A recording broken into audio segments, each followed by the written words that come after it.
नुकताच पाऊस पडून गेलेला, पायवाट चिखलाने भरलेली, पण तिथे लक्ष कुणाचं होतं. धुवून निघालेल्या झाडांच्या हिरव्यागार पानांवरून अजूनही पावसाचे उरलेले थेंब ठिपकत होते. नीट लक्ष देऊन ऐकलं की त्यांचा टप टप असा आवाज ऐकू यायचा.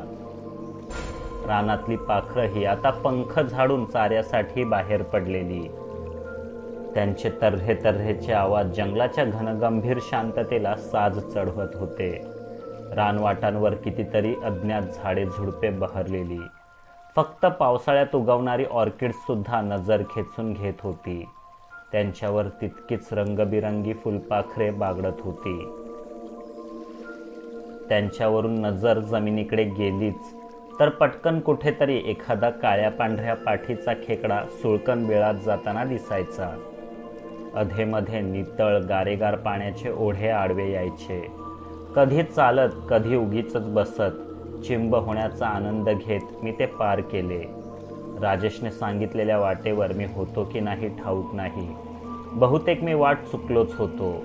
भिरा गावापासून देवकुंड धबधब्यापर्यंतची ही पायवाट मी कुठल्या वळणावर कसा चुकलो ठाऊक नाही. पण वाट इतकी सुंदर होती की वाटेच्याच प्रेमात पडलो. पावला पावलांवर निसर्गाने आपल्या मनोहारी सौंदर्याचं प्रदर्शन मांडलेलं. त्यात पावसाळी गूढ धुकं आणि थंडगार बोचरी हवा. मी भान हरपून पाय नेतील तिथे जाऊ लागलो.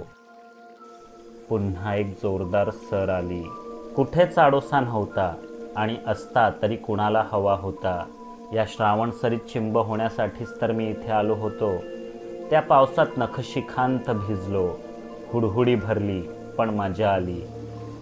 धुकं तर इतकं दाटलं की 5 पावलांनंतरचं काहीच दिसेना. मी अंदाजानेच चालू लागलो. इतक्यात एक अस्पष्टसा आवाज ऐकू आला. इकडे ये, हे बघ किती भारी आहे. अरेच्चा, म्हणजे माझ्याशिवायही अजून कोणी आहे म्हणायचं इथं. मी विचार केला. शहरापासून जवळ असलेल्या कुठल्याही निसर्गरम्य ठिकाणी जायचं तर वीकेंड सोडूनच असा मी नियम बनवला होता. शनिवार रविवार उसळणारी पर्यटकांची गर्दी, गोंधळ, बेशिस्तपणा, अस्वच्छता टाळायची, तरच खराखुरा निसर्ग अनुभवायला मिळतो. म्हणून एखादा दिवस रजा घ्यावी लागली तरी चालेल, पण जायचं ते वीकेंड टाळूनच. मग विनाव्यत्यय खराखुरा निसर्ग अनुभवता येतो. रानाचा आवाज ऐकता ऐकता मनाचाही आवाज ऐकू येऊ लागतो.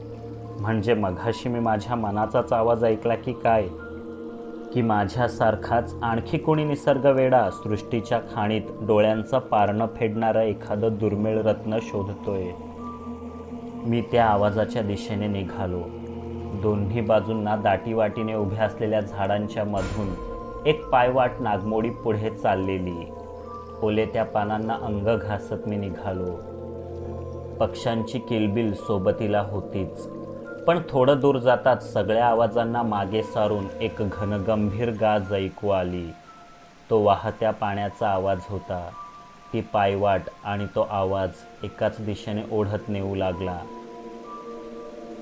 आणि लवकरच मी जादुई दुनियेच्या उंबरठ्यावर येऊन पोचलो. माझा डोळ्यांवर विश्वासच बसेना. इतकं अद्भुत निसर्ग सौंदर्य अजूनही कसं अस्तित्वात असू शकेल? चहूबाजूंनी घनदाट वनराईने वेढलेला परिसर, पावसाळी गूढ धुकं आणि ओलेती झाडं, रानफुलं आणि फुलपाखरांचं इंद्रधनुष्य जागोजागी सांडलेलं, थंड हवा, मृदगंध आणि पाखरांची किलबिल हवी हवीशी वाटणारी. आणि या सर्व अलंकारांनी सजलेला देवकुंड धबधबा, कड्यावरून अखंड वाहत असलेला, जणू निसर्ग राजाच आपले पांढरे शुभ्र केस मोकळे सोडून ऐटीत बसला असावा. धबधब्याचं पाणी खाली एका डोहात जमा झालेलं. पण नवलाईची गोष्ट अशी की डोंगर उतारांवरून वाहत आलेलं हे पावसाचं पाणी त्या डोहात पडून गढूळ न दिसता अगदी नितळ हिरव्या निळ्या रंगाचं भासत होतं. कधी एकदा जाऊन त्या नितळ पाण्यात पोहण्याचा आनंद घेतोय असं होऊ लागलं. शैवाळांमुळे गुळगुळीत आणि निसरड्या झालेल्या खडकांना चुकवत मी धबधब्याच्या अर्ध्या उंचीपर्यंत पोचलो. पुन्हा एकदा खाली डोकावलो. ते निळशार जादुई कुंड मला भारून टाकू लागलं. म्हणतात ना, शिजेपर्यंत दम निघतो पण निवेपर्यंत नाही. तसंच माझं झालं. सांभाळून सांभाळून इतकं खाली उतरण्यापेक्षा वरूनच उडी का घेऊ नये. धाडसी पण मजेदार कल्पना. मी पटकन बॅग बाजूला ठेवली, शूज काढले. घड्याळ तर वॉटरप्रूफच होतं, ते काढण्याची गरज नव्हती. पुन्हा एकदा खाली डोकावून पाहिलं. कुंड आव्हान देत होतं. अरे बघतोस काय, मार उडी. मीही घाबरतो थोडीच, मला उत्तम पोहता येतं. 4 पावलं मागे गेलो आणि धावत येऊन झेप घेणार एवढ्यात कुणीतरी मागून ओरडलं, थांब. मी पटकन पायांना ब्रेक लावला, पण निसरड्या दगडांमुळे पुढे सरकत गेलोच. कड्याच्या अगदी टोकाला येऊन कसाबसा थांबलो. पडलोच असतो आता. थेट पाण्यात उडी घेणं वेगळं आणि गडगडत खाली जाणं वेगळं. दगडी कड्याला आदळत आपटत खाली गेलो असतो तर कपाळमोक्ष निश्चितच होता. माझ्या निखळ स्वर्गसुखात व्यत्यय आणणारा कोण, हे पाहण्यासाठी मी त्रासिकपणे मागे पाहिलं. तो एक मध्यमवयीन मनुष्य होता. पिकनिकला यावे तसेच कपडे, पण त्याच्याकडे बॅग नव्हती आणि तोही एकटाच होता. कदाचित तो स्थानिकच असावा, जवळच्याच भिरा गावात राहणारा. पण त्याला माझ्याकडून काय हवंय? तो तिथेच एका दगडावर टेकला. मीही त्याच्याजवळ जाऊन उभा राहिलो. काय करत होतास? त्याने विचारलं. डोहात उडी घेणार होतो, मी तुटकपणे उत्तर दिलं. खाली काय आहे ठाऊक आहे का? त्याने विचारलं. मी चक्रावलो, तरीही उत्तर दिलंच. कुंड. आणि कुंडात? त्याने पुढचा प्रश्न विचारला. कुंडात पाणीच असणार आणि दुसरं काय, मी चिडून म्हटलं. पण पाण्याखाली? त्याने तितक्यात शांतपणे तोंडी परीक्षा सुरूच ठेवली. पाण्याखाली काय असणार? मासे? मीच भडकून विचारलं. तेच तर, पाण्याखाली काय आहे तेच आपल्याला माहीत नसतं आणि नको ते होऊन बसतं. तू 20-25 फुटांवरून खाली उडी घ्यायला निघाला होतास, पण पाण्याखाली काय आहे हेच तुला ठाऊक नाही. पाणी नितळ आहे त्यामुळे तळ दिसतो, पण खोलीचा अंदाज बरोबर येत नाही. समजा तळ फार खोल आहे आणि एखादा थेट आतच गेला आणि श्वास कोंडला तर? किंवा मग तळ फारच उथळ आहे आणि एखादी बुडी घेऊन डोक्यावरच आदळला तर? डोहांचा तळ रिसॉर्टवरच्या स्विमिंग पूलसारखा सपाट आणि गुळगुळीत नसतो. आत दगडगोटे असतात, मोठमोठे खडक असतात. धबधबाही आपल्यासोबत बरंच काही वाहून आणत असतो. तू उडी मारून पाण्याखाली असलेल्या एखाद्या धारदार किंवा अणकुचीदार खडकावर आदळला असतास तर?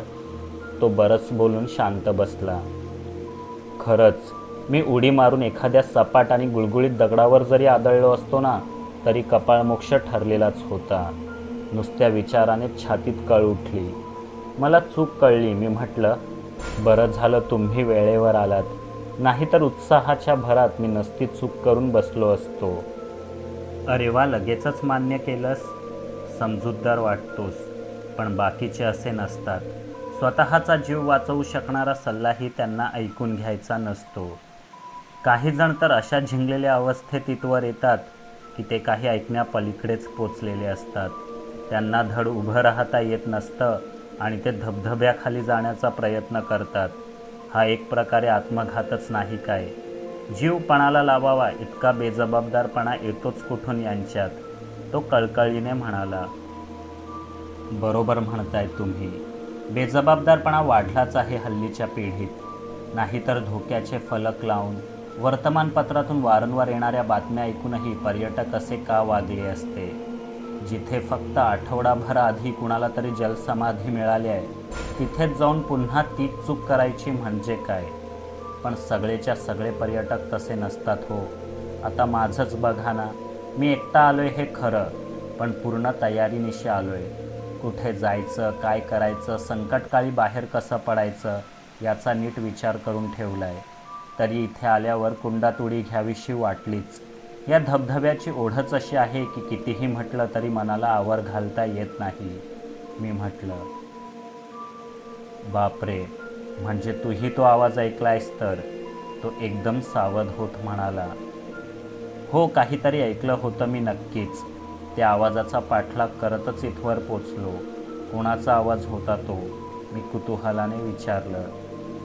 ते देवालाच माहीत, पण इथे येणाऱ्यांपैकी बऱ्याच जणांना तो आवाज ऐकू येतो. मग त्यांचं भान हरपतं आणि नको ते धाडस करून जीव गमावतात.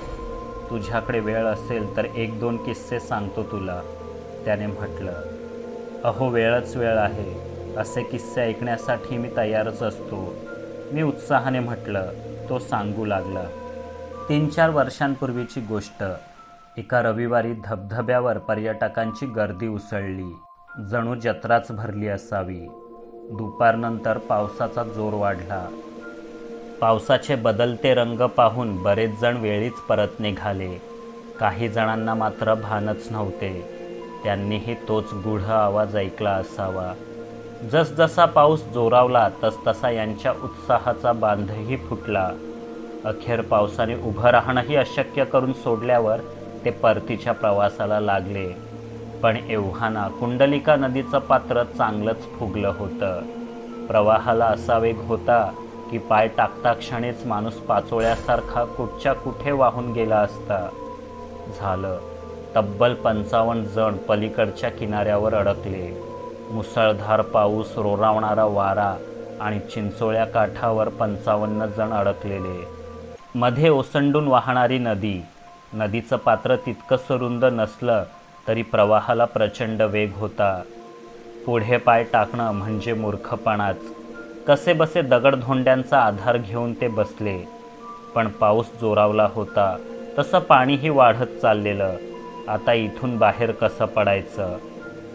पाऊस थांबून पाण्याचा स्तर कमी होण्याची वाट पाहायची तर कोकणात कधी कधी पाऊस आठवडाभर थांबतच नाही. मग तोपर्यंत कसा तग धरायचा? आसपास इतकं पाणी असूनही त्या 55 जणांच्या तोंडचं पाणी पळालं. सगळी मौज मजा, सगळा उत्साह डोळ्यातील चिंतेच्या पाण्याने वाहून जाऊ लागला. हे सगळेच्या सगळे मुंबईत शिकणारे महाविद्यालयीन विद्यार्थी. यांच्यापैकी बऱ्याच जणांना तर धड पोहताही येत नव्हतं. पण सुदैवाने पोलिसांना वेळीच खबर मिळाली. स्थानिक पोलीस, गावकरी आणि कुंडलिका नदीतील अनुभवी राफ्टर्स यांनी बचाव मोहीम हाती घेतली. या टोकापासून त्या टोकापर्यंत दोरखंड बांधले गेले. आधारासाठी काही जण पात्रात पाय रोवून उभे राहिले. एकेका पर्यटकाला दोराला धरून इंच इंच लढवत बाहेर काढायला सुरुवात केली. पावसाचा जोरही ओसरला. वेळीच मदत पोचली आणि दैवानेही साथ दिली म्हणून भयंकर आपत्ती होता होता टळली. त्याने पहिला किस्सा ऐकवला. खरंच वेडेपणाच म्हणायचं याला. आपण कुठे आहोत, काय करतोय, आसपास काय घडतंय याचं भान नसणं म्हणजे वेडेपणाच. मी दुजोरा दिला. हा तुला वेडेपणा वाटतो तर मग पुढचा किस्सा ऐक. काही जण तर बेजबाबदारपणाचा कळसच गाठतात. तसंच काहीसं घडलं. फारशी वर्दळ नसलेल्या एका दिवशी 3 मित्र पुण्याहून इथे ट्रेकिंगला आले. तुझ्यासारखेच इथल्या निसर्ग सौंदर्यात आकंठ बुडाले. सोबत मोबाईलही होतेच. किती फोटो काढू आणि किती नको असं त्यांना झालं. दिवसेंदिवस प्रगत होत जाणाऱ्या मोबाईलच्या कॅमेऱ्यांमुळे माणसाला नवच वेड लागलंय. जितकं तो पाहतही नाही तितकं तो कॅमेऱ्यात साठवतो. फोटो निघतात पण सौंदर्याचा आस्वाद घेणं राहूनच जातं. मेमरी भरते पण आठवणीत काहीच राहत नाही. ते तिघही हेच करू लागले. फोटो काढत, थट्टा मस्करी करत इथवर पोचले. देवकुंड धबधब्याचं विहंगम दृश्य पाहिल्याबरोबर त्यांनाही तोच अज्ञात आवाज ऐकू आला. सुरुवातीचा फोटोग्राफीचा भर ओसरल्यावर सरसर धबधब्याच्या पायथ्याशी पोचले. कुंड हिरव्यागार पाण्याने भरलेला, वरून धबधबा कोसळत असलेला. त्याचे तुषार अंगावर झेलत त्यांनी कुंडात प्रवेश केला. कुंड काठाजवळ उथळ पण पुढे खोल आहे. वरून पाहिलं की याचा अंदाज येतो. पण मुळात माणूस हल्ली पाहतोच कॅमेऱ्याच्या डोळ्यांनी. त्याला निसर्गाची गुपिते काय कळणार? डोहाच्या लांबी, रुंदी आणि खोलीशी अनाभिन्य राहून त्यांनी जलक्रीडा सुरू केली. म्हणजे काठावरच्या कंबरभर पाण्यात उभं राहून डुंबणं, एकमेकांवर पाणी उडवणं, पाण्याखाली जास्त वेळ कोण श्वास रोखून धरतं याची पैज लावणं. सुरुवातीला असे निरुपद्रवी खेळ त्यांनी सुरू केले. पण ते किती वेळ चालणार? तास 2 तास त्यांनी असे घालवले. त्यावेळी कुंडावर त्या तिघांशिवाय इतर कोणीच नव्हतं. ते पुन्हा काठावर आले. फोटोशूट सुरू झालं. गवताच्या काडीपासून हाताच्या नाडीपर्यंत प्रत्येक गोष्टीचा फोटो त्यांनी काढला. एकमेकांचे फोटो काढले, एकमेकांसोबत फोटो काढले, सेल्फीसुद्धा काढल्या. आपण इथे निसर्ग सौंदर्य अनुभवायला आलोय की फोटो काढायला, हे त्यांचं त्यांनाच कळेना. पुन्हा त्यातील दोघांना पाण्यात जाऊन डुंबावंसं वाटलं. तिसरा मात्र डोहाच्या आसपासच खेकड्यांपासून गोगलगाईपर्यंत सर्वांना शूट करत राहिला. कुंडात कंबरभर पाण्यात डुंबणाऱ्या दोघांचा धीर आता हळूहळू वाढू लागला.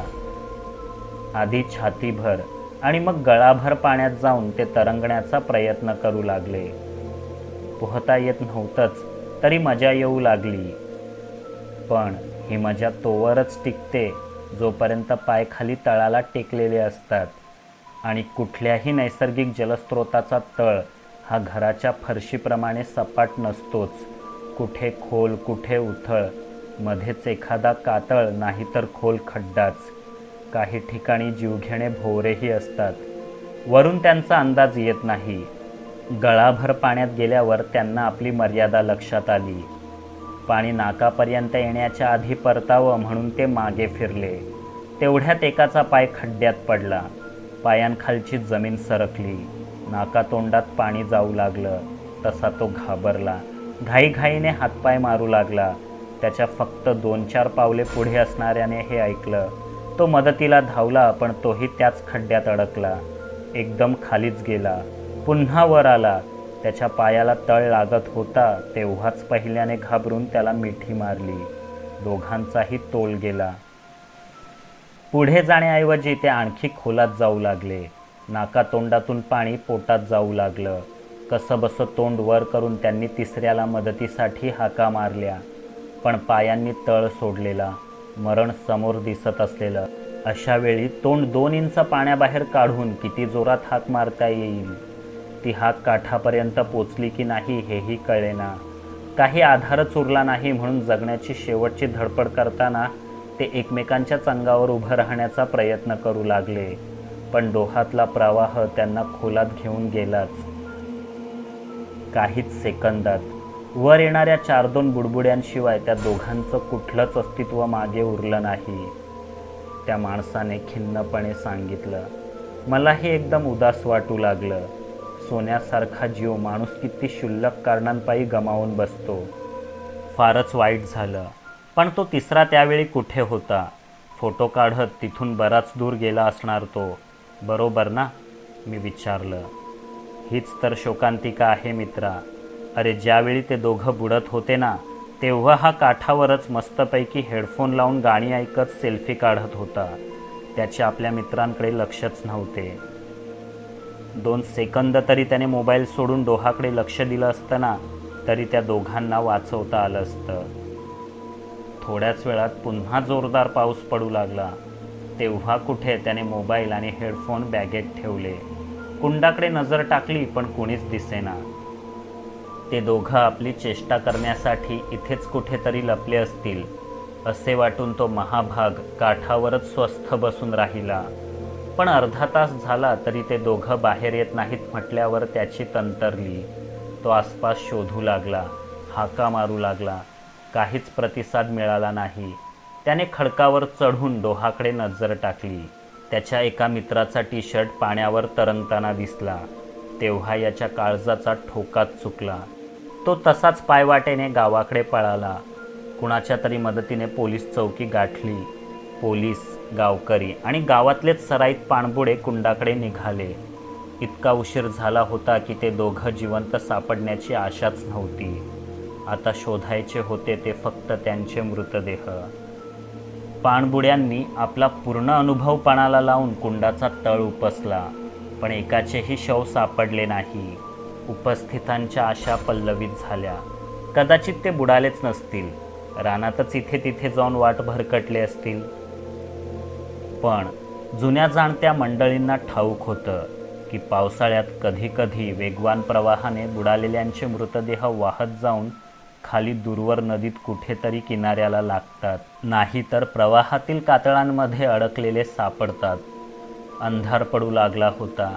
त्या मुलांच्या घरच्यांना कळवण्यात आलं. गावोगावी बातमी पसरली. दुसऱ्या दिवशी दिसू लागल्याबरोबर खाली नदीत जिथे जिथे शक्य आहे तिथे पुन्हा पाणबुड्यांनी उडी घेतली.